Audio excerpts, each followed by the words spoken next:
छत्तीसगढ़ में 2023 विधानसभा चुनाव की तैयारी बीजेपी ने भी शुरू कर दी है। लगातार 2 दिन से प्रदेश पांचों संभाग की चुनावी रणनीति पर बड़ी बैठक हुई। इस बैठक में शामिल होने के लिए बीजेपी की प्रदेश प्रभारी डी पुरंदेश्वरी रायपुर पहुंची हैं। 16 मई को बीजेपी ने एक बड़े प्रदर्शन का आह्वान किया है। प्रदेश भर में बीजेपी कार्यकर्ता राज्य सरकार के खिलाफ प्रदर्शन करेंगे। डी पुरंदेश्वरी ने कहा कि छत्तीसगढ़ में बहुत सारे मुद्दे हैं, यहाँ भ्रष्टाचार चरम पर है। उन्होंने बघेल सरकार पर केंद्र की योजनाओं का लाभ आम आदमी को नहीं देने का आरोप लगाया है। उन्होंने कहा कि केंद्र सरकार ने ई मंडी के माध्यम से किसानों को अन्य राज्यों से जोड़ा है। किसान ई मंडी के माध्यम से किसी भी राज्य में धान बेच सकते हैं, लेकिन भूपेश बघेल यह सुविधा राज्य के किसानों को नहीं दे रहे हैं। डी पुरंदेश्वरी सरकार पर किसानों के साथ धोखे का आरोप लगाया। पुरंदेश्वरी ने कहा कि सिर्फ किसानों की बात करने से कोई भी किसान नेता नहीं हो जाता। छत्तीसगढ़ में वर्मी कंपोस्ट के नाम पर किसानों को ठगा जा रहा है। सरकार वर्मी कंपोस्ट के नाम पर किसानों को मिट्टी पकड़ा रही है।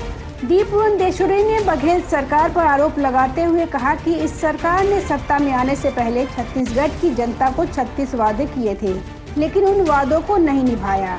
आने वाले चुनाव में जनता कांग्रेस सरकार को जरूर जवाब देगी। सरकार को सबक सिखाने का काम जनता करेगी। छत्तीसगढ़ में आंदोलन के लिए अनुमति का नियम बनाने पर बीजेपी बघेल सरकार से खफा है। डी पुरंदेश्वरी ने इसे छत्तीसगढ़ के लिए मिनी इमरजेंसी बताया। उन्होंने कहा कि अगर सरकार इस फैसले को वापस नहीं लेती है तो 16 मई को पूरे राज्य में बीजेपी जेल भरो आंदोलन करेगी। इस काले कानून को बीजेपी स्वीकार नहीं करेगी।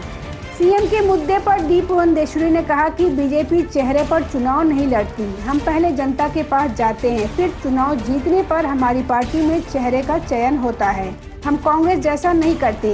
एक जिले में जाकर किसी और को सीएम बनाने का वादा करते हैं, फिर दूसरे जिले जाकर किसी और को सीएम बनाने का वादा करते हैं।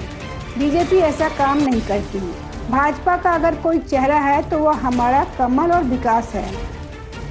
कांग्रेस के संचार विभाग प्रमुख सुशील आनंद शुक्ला ने कहा कि 2 दिन की बैठक के बाद भी बीजेपी हमारी सरकार के खिलाफ एक भी मुद्दा नहीं खोज पाई। यह हमारी सरकार की बड़ी उपलब्धि है। भूपेश बघेल सरकार ने 3.5 साल में जो काम किए उसका कार्ड बीजेपी के पास नहीं है। जिस विषय पर बीजेपी का जेल भरो आंदोलन है, कांग्रेस का सवाल है कि बीजेपी की सरकार में 15 साल तक उसी कानून से आंदोलन के लिए अनुमति दे दी थी।